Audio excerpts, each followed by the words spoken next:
Dans cette histoire, Boabdil est vu soit comme un héros, soit comme un traître. Dans le but de renverser son père, il s'est associé à Ferdinand.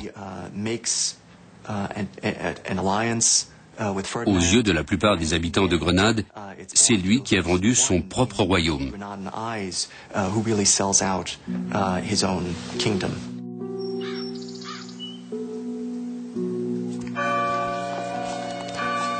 Après la conquête de Grenade, Isabelle et Ferdinand ordonnent aux Juifs soit de se convertir, soit de quitter l'Espagne.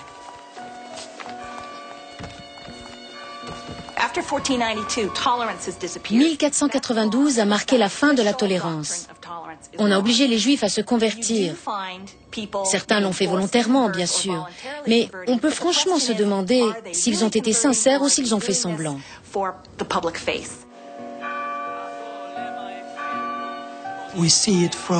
Une fois la conquête parachevée, Isabelle et Ferdinand ont décidé que l'Espagne serait un pays uniquement catholique.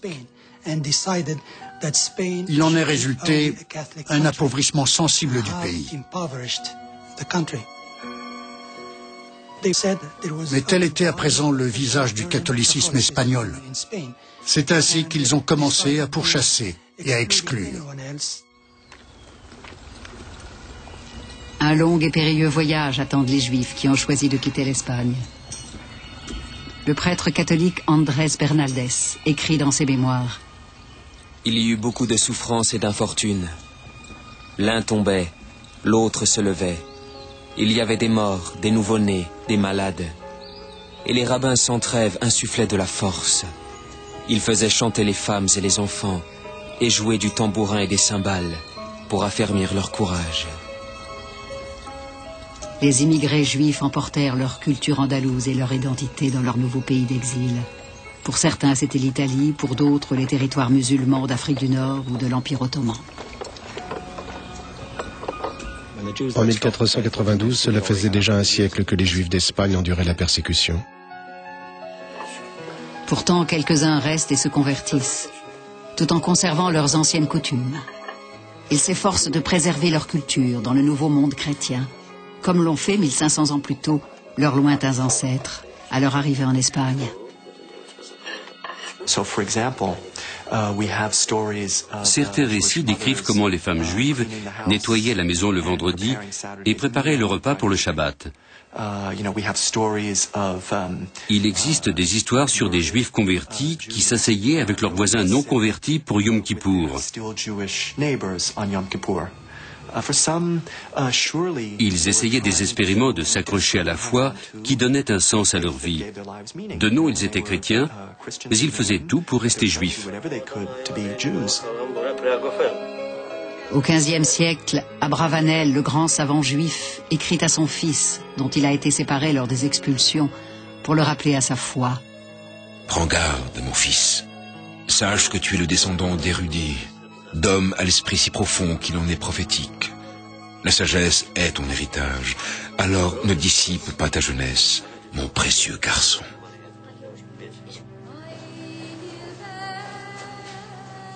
Après la chute de Grenade, les musulmans vivent le même dilemme que les Juifs, se convertir ou partir. Les convertis, que les Espagnols appellent les morisques, continuent de prier Allah en secret et, comme les Juifs, tentent désespérément de préserver leur tradition. Pendant le XVIe siècle, les musulmans en Espagne étaient coupés du monde islamique et ne pratiquaient leur religion que de façon fragmentaire.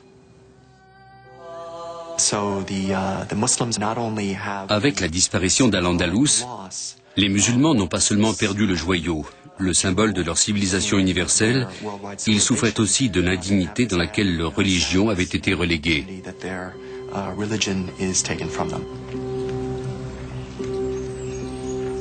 Finalement, en 1609, plus d'un demi-million de morisques sont expulsés, alors même qu'ils s'étaient convertis au christianisme.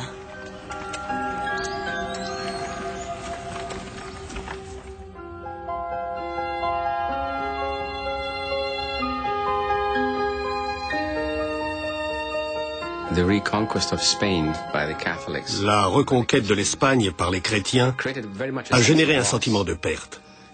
Aujourd'hui encore, les musulmans qui visitent l'Andalousie, Cordoue, Grenade ou Séville, ressentent une nostalgie, le sentiment d'avoir perdu quelque chose, à tout jamais. La diversité entraîne forcément la friction. Mais sans diversité, nous serions tous les mêmes. Certes, il n'y aurait pas de friction, mais il n'y aurait pas non plus de créativité, qui ne peut résulter que d'une tension.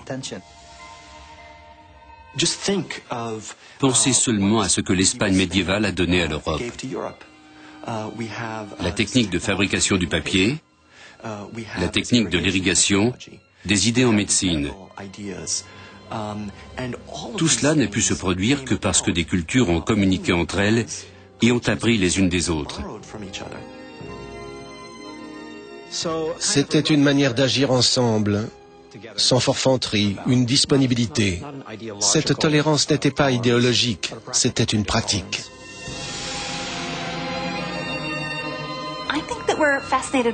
L'Espagne musulmane nous fascine parce que nous y projetons notre aspiration à un monde où juifs, chrétiens et musulmans, avec des hauts et des bas, s'entendraient ainsi. Nous nous languissons d'un monde où les relations seraient plus simples.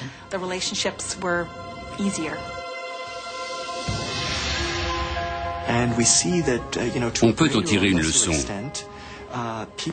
Les hommes doivent trouver un moyen de vivre ensemble, d'avancer ensemble, malgré les contradictions qu'ils ressentent, malgré les différences qui séparent leur vision du monde. Nous devons comprendre qu'à vivre dans la même ville ou le même pays, nous partageons tous certaines valeurs. Nous devons faire en sorte que cela fonctionne pour le bien de nos enfants et de nos familles. L'histoire de l'Espagne musulmane révèle l'immense potentiel de nos valeurs communes. Sa splendeur et sa tragédie nous exhortent à renouer avec la tolérance et à méditer le sens profond de la parole la plus sacrée des chrétiens, des musulmans et des juifs. Aime Dieu plus que tout et aime ton prochain comme toi-même.